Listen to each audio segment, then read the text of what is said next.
ನಗರದ ಒಂದು ಪ್ರತಿಷ್ಠಿತ ಏರಿಯಾದಲ್ಲಿ ಕಟ್ಟಡ ಕಾರ್ಮಿಕನಾಗಿ ಕೆಲಸ ಮಾಡುತ್ತಿದ್ದ ಮುತ್ತಣ್ಣ ಮತ್ತು ಆತನ ಪತ್ನಿ ಗೌರಮ್ಮನ ಬದುಕು ಒಂದು ರಾತ್ರಿಯಲ್ಲಿ ಬೀದಿಗೆ ಬಂದಿತ್ತು. ಅತಿಯಾದ ಮಳೆ ಮತ್ತು ಮಾಲೀಕರ ದರ್ಪದಿಂದಾಗಿ ಅವರ ವಾಸವಿದ್ದ ಸಣ್ಣ ಶೀಟಿನ ಮನೆ ಅವರನ್ನು ಹೊರಹಾಕಿತ್ತು. ಗೌರಮ್ಮನಿಗೆ ತೀವ್ರ ಜ್ವರವಿತ್ತು. ಕೈಯಲ್ಲಿ ಕೇವಲ 2,000 ರೂಪಾಯಿ ಇತ್ತು. ಆ ಹಣದಲ್ಲಿ ಔಷಧಿ ಕೊಳ್ಳಬೇಕು ಅಥವಾ ಮನೆಯ ಅಡ್ವಾನ್ಸ್ ನೀಡಬೇಕು ಎಂಬುದು ದೊಡ್ಡ ಪ್ರಶ್ನೆಯಾಗಿತ್ತು. ಮುತ್ತಣ್ಣ ತನ್ನ 8 ವರ್ಷದ ಮಗಳು ದೀಪಾಳ ಕೈ ಹಿಡಿದು ಬೆಂಗಳೂರಿನ ಗಲ್ಲಿಗಳಲ್ಲೂ ಅಲೆದನು. ಮುತ್ತಣ್ಣನಿಗೆ ಆಗ ಅರ್ಥವಾಯಿತು, ಬೆಂಗಳೂರಿನ ಪರಿಸ್ಥಿತಿ ಮುಂದಿನಂತಿಲ್ಲ.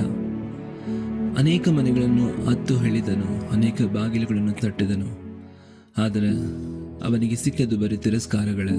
ನೀವು ಕಟ್ಟಡ ಕೆಲಸದವರು, ಬಟ್ಟೆ ಕೊಳೆಯಾಗುತ್ತದೆ, ನಮ್ಮ ಮನೆ ಮೆಟ್ಟಿಲು ಕೊಳೆಯಾಗುತ್ತದೆ ಎಂದು ಒಬ್ಬ ಮಾಲೀಕರು ಅಸಹ್ಯಪಟ್ಟರು. ಒಬ್ಬರು, ನೀವು ಯಾವ ಕಡೆಯವರು ಅಂದರೆ ಯಾವ ಜಾತಿ ಅಂತ ಕೇಳಿದರು.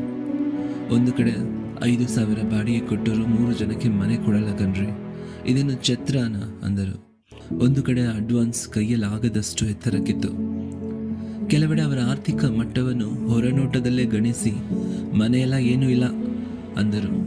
ಅಮ್ಮ ಬೋರ್ಡ್ ಹಾಕಿದ್ದೀರಾ ಅಂತ ಹೇಳಿದಕ್ಕೆ, ಜಾಸ್ತಿ ಮಾತು ಬೇಡ, ಮನೆ ಇಲ್ಲ ಅಷ್ಟೇ, ಹೋಗಿ ಅಂತ ಬಾಗಿಲು ಹಾಕಿಕೊಂಡರು. ಇನ್ನೊಬ್ಬರು, ಮಕ್ಕಳಿದ್ರೆ ಮನೆ ಕೊಡಲ್ಲ ಕಣ್ರಿ, ಅದರಲ್ಲೂ ಹಳ್ಳಿಯವರು ನಮಗೆ ಬೇಡವೇ ಬೇಡ ಎಂದು ಬಾಗಿಲು ಬಡಿದರು. ದೀಪಾ ತನ್ನ ತಂದೆಯ ಕೈಯನ್ನು ಬಿಗಿಯಾಗಿ ಹಿಡಿದು, ಅಪ್ಪ ನಮಗೆ ಮನೆ ಸಿಗಲ್ವಾ, ಇವತ್ತು ರಾತ್ರಿನೂ ರಸ್ತೆಯಲ್ಲೇ ಮಲಗಬೇಕಾ ಎಂದು ಕೇಳಿದಾಗ ಮುತ್ತಣ್ಣ ಎದೆ ಸೀಳಿದಂತಾಯಿತು. ಆ ರಾತ್ರಿ ಜೋರಾಗಿ ಮಳೆ ಸುರಿಯುತ್ತಿತ್ತು. ತಲೆ ಮೇಲೆ ಹಾಕಿಕೊಳ್ಳಲು ಒಂದು ಪ್ಲಾಸ್ಟಿಕ್ ಶೀಟ್ ಕೂಡ ಇರಲಿಲ್ಲ. ಗೌರಮ್ಮ ಜ್ವರದಿಂದ ನಡುಗುತ್ತಾ ರಸ್ತೆಯ ಬದಿ ಬಸ್ ನಿಲ್ದಾಣದಲ್ಲಿ ಕುಳಿತಿದ್ದಳು. ದೀಪಾ ಹಸಿವಿನಿಂದ ಅಳುತ್ತಿದ್ದಳು.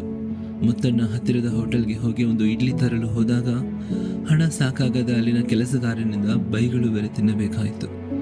ಬೆಂಗಳೂರು 106 ಕೋಟಿ ರೂಪಾಯಿಗಳ ವ್ಯವಹಾರ ಮಾಡುತ್ತದೆ, ಆದರೆ ಒಬ್ಬ ಬಡವನಿಗೆ 1 ಇಂಚು ನೆಲವನ್ನು ಅದು ಉಚಿತವಾಗಿ ನೀಡುವುದಿಲ್ಲ.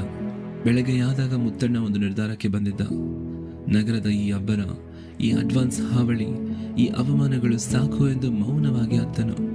ತನ್ನ ಹೆಂಡತಿ ಮತ್ತು ಮಗಳ ಜೊತೆ ರೈಲ್ವೆ ಸ್ಟೇಷನ್ಗೆ ನಡೆದನು. ಅಲ್ಲಿನ ಪ್ಲಾಟ್ಫಾರ್ಮ್ ಮೇಲೆ ಕುಳಿತು ತನ್ನ ಹಳ್ಳಿಯ ಕಡೆಗೆ ಹೋಗುವ ರೈಲಿಗಾಗಿ ಕಾಯುತ್ತಿದ್ದನು. ಬೆಂಗಳೂರು ಎಂಬ ಮಹಾನಗರ ತನ್ನ ಬಣ್ಣದ ಲೇಪನದ ಅಡಿಯಲ್ಲಿ ಇಂತಹ ಎಷ್ಟೋ ಬಡ ಕುಟುಂಬಗಳ ಕನಸನ್ನು ಹೊಸಕ್ಕೆ ಹಾಕಿದ. ಅಡ್ವಾನ್ಸ್ ಕೊಡಲು ಹಣವಿಲ್ಲದವನಿಗೆ ಈ ನಗರದಲ್ಲಿ ಅಸ್ತಿತ್ವವೇ ಇಲ್ಲ ಎಂಬುದು ಆ ದಿನ ಅವರಿಗೆ ಮನವರಿಕೆಯಾಗಿತ್ತು.